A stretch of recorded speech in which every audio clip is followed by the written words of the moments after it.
Junior doctors from Britain's National Health Service are holding yet another strike against a new national contract. The changes in the new contract include a difference in pay and work hours. And for more, TRT World's Myriam Francois joins me now from London. Myriam, thanks very much for your time. Tell us a little bit more about this contract. Why are junior doctors in England striking?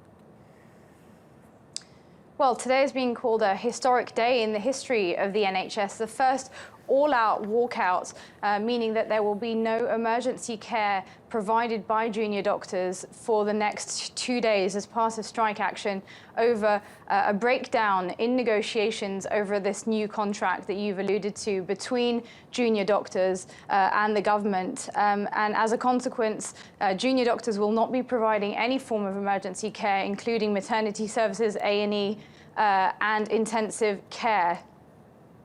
Well, this is quite a big threat, really, isn't it? I mean, the impact on emergency services could be detrimental. It could be a huge risk for the British Medical Association, couldn't it?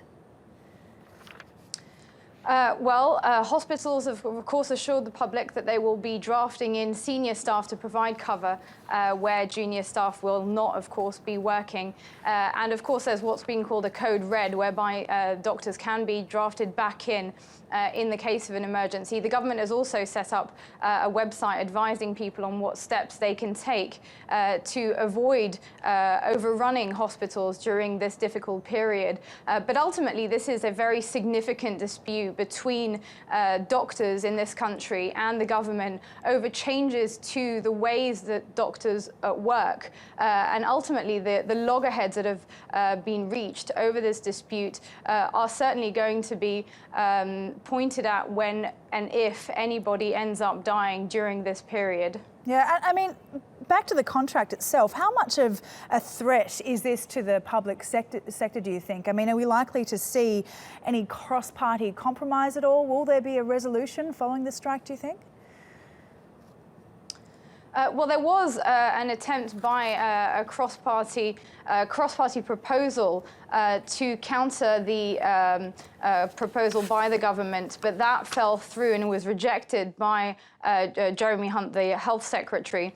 So now the issue is that where to from here? Junior doctors overwhelmingly support the strike action that we're seeing over the next 2 days. As you mentioned, it's one in a series of strike actions.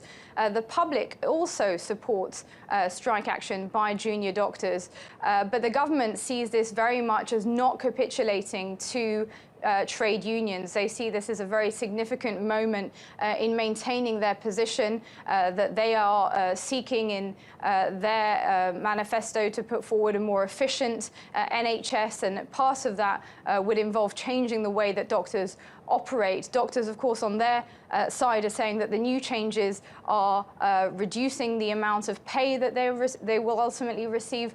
But more to the point, they allege that the working hours will create dangerous conditions, which ultimately will affect patient care. And there doesn't seem to be any resolution in sight at the moment. It could be an effect on patient care just in the next 2 days, it seems too. All right, Myriam, thanks very much for that. Myriam Francois in London there for us.